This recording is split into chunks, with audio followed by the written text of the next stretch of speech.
सर्वेभ्यो नमो नमः। समेषां समापर्पितानाम् आचार्याणां बन्धुबान्धवानां काव्यामृतम् इत्यस्मिन् आमुखपटले हार्दं स्वागतम् अभिनन्दनम् अभिवादनं च वर्तते। अद्य वयं महाकविभर्तृहरिप्रणीतस्य नीतिशतकमित्यस्य ग्रन्थविशिष्टस्य विषये चर्चां चर्चयामः। तां चर्चाम् अग्रे संवर्धयामः। आज हम लोग भर्तृहरि विरचित नीति शतकम के 36वें श्लोक के बारे में चर्चा करेंगे। प्रस्तुत इस श्लोक में महाकवि भर्तृहरि जी कहते हैं कि विपत्ति काल में उपस्थित स्वजन को छोड़कर किसी भी सज्जन पुरुष को अपनी प्राण रक्षा के लिए पलायन नहीं करना चाहिए। यह उस सज्जन व्यक्ति के लिए सर्वथा अनुचित है। पूर्व में ग्रंथों में चर्चा प्राप्त होती है, धार्मिक ग्रंथों में यह चर्चा प्राप्त होती है प्रायः कि पहले पर्वतों के पंख हुआ करते थे और वह विभिन्न स्थलों में उड़ उड़ जाकर के स्थिर हो जाया करते थे, जिससे हजारों लोगों की क्षति हो जाती थी। इस भाव को दृष्टि में रखते हुए विधाता ब्रह्मा जी ने इंद्र जी को आदेश दिया कि भैया आप जाकर के तुरंत इन पर्वतों के पंख काट दो। तो भगवान इंद्र समस्त पर्वतों के पंख काट देते हैं और एक मैनाक पर्वत था जो कि समुद्र में वायुदेव के प्रभाव से उस समुद्र में प्रविष्ट हो जाता है। तो आप लोग देखते होंगे रामचरितमानस इत्यादि कथा के निरूपण में जब हनुमान जी लंका जाते हैं सीता जी की खोज के लिए, तब वहाँ पर समुद्र में मध्य मार्ग में ही एक मैनाक पर्वत मिलता है। तय मैनाक होहूं श्रमहारी, इस प्रकार का भाव है। तो उसी उपक्रम का निरूपण करते हुए भर्तृहरि जी मैनाक पर्वत को डांटते हुए कहते हैं कि भैया आपके पिताजी संकट में थे और आपका इस प्रकार से समुद्र में प्रविष्ट होना सर्वथा अनुचित था। कह रहे हैं कि वरम पक्षच्छेदः, अर्थात पक्ष छेदः वरम, अर्थात आपके पंखों का कट जाना श्रेयस्कर था। किसकी अपेक्षाकृत? तो कहते हैं श्रमद मघवन मुक्त कुलिश। श्रमद अर्थात मदेन सहितम श्रमदः, अर्थात मद से युक्त जो मघवन माने इंद्र जी महाराज थे, उन्होंने कुलिश को मुक्त कर दिया, अर्थात अपने वज्र को मुक्त कर दिया। और उस वज्र के प्रभाव से हुआ क्या? बोले प्रहारैहि, उसके प्रभाव से जब इंद्र जी के प्रभाव से वज्र को मुक्त किया गया तो पर्वतों के जब पंख कट रहे थे तो गुरु भी असहनीय, बहुल माने अर्थात घनी, उद्गक्षत माने उठती हुई, दहनोद्गार अर्थात अग्नि की ज्वाला से, जो घनी अग्नि की ज्वाला असहनीय कष्ट को दे रही थी, उस असहनीय कष्ट को आपको भोग कर लेना चाहिए उस कष्ट का, लेकिन आपको क्या नहीं करना चाहिए? बोले न चाशौ संपातः पयसि पयसाम पत्युरुचितः। पयसि पयसाम, पयसाम पति पयसि संपातः उचितः न, अर्थात पयसाम पति अर्थात समुद्र के जल में, पयसि पयसाम पति अर्थात समुद्र, पयसि माने जल में, समुद्र के जल में संपात अर्थात कूदना, उचित माने उचित, ना माने नहीं, अर्थात आपका समुद्र में कूदना उचित नहीं था। तो इनके पिताजी तुषार, तुषार अर्थात बर्फ, और अद्रेह, तुषाराद्रेह, तुषाराद्रेह अर्थात तुषार जहां पर होता है ऐसे पर्वतराज अर्थात हिमालय, और तुषार वाला जो पर्वत है ऐसा हिमालय पर्वत, उनके सुनु अर्थात जो पुत्र हैं, अह, ये अर्थात खेद सूचक अव्यय है।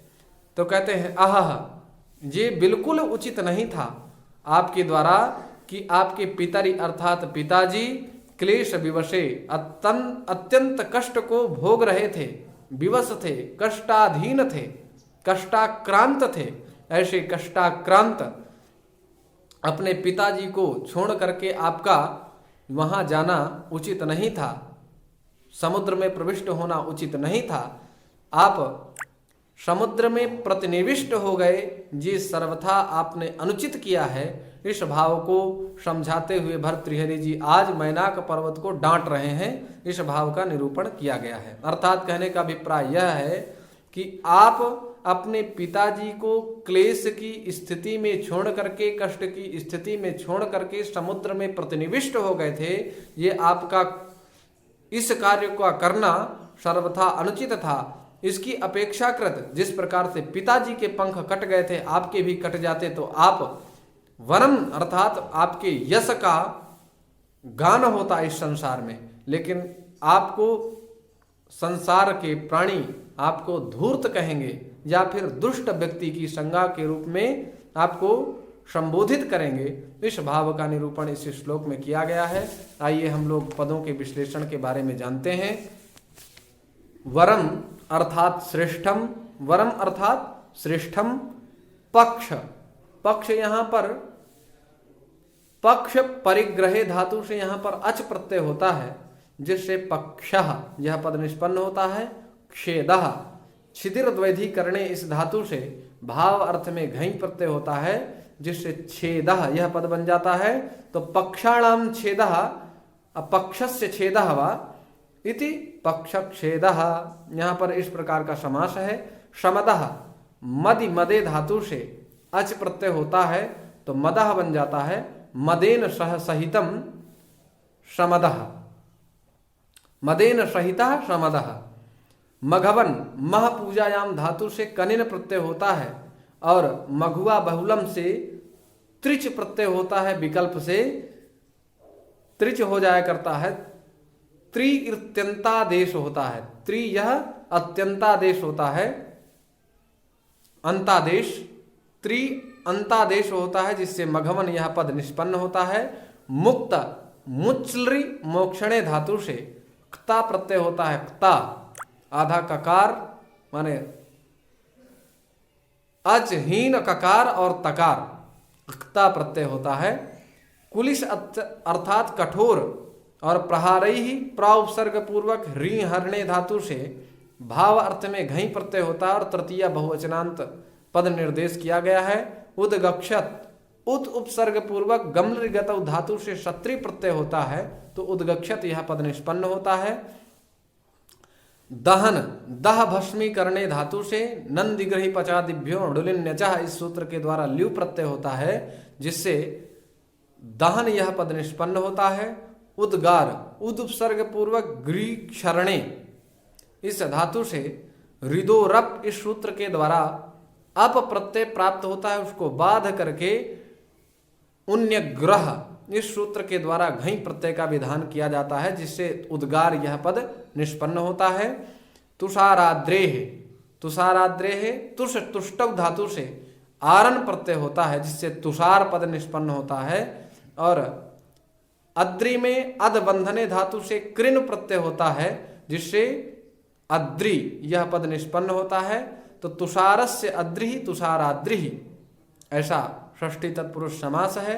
शूनोः शूनु शब्दस्य षष्ठी द्विवचने, षष्ठी द्विवचने शूनोः यह पद निष्पन्न होता है। शूनोः यह षष्ठैक वचन, क्षमा कीजिएगा, षष्ठैक वचन प्रयोग है। पितरी पारक्षणे धातु से त्रिन या त्रिच प्रत्यय करने पर पिता यह पद निष्पन्न होता है, और सप्तमी एक वचन में पितरी यह पद निष्पन्न होता है।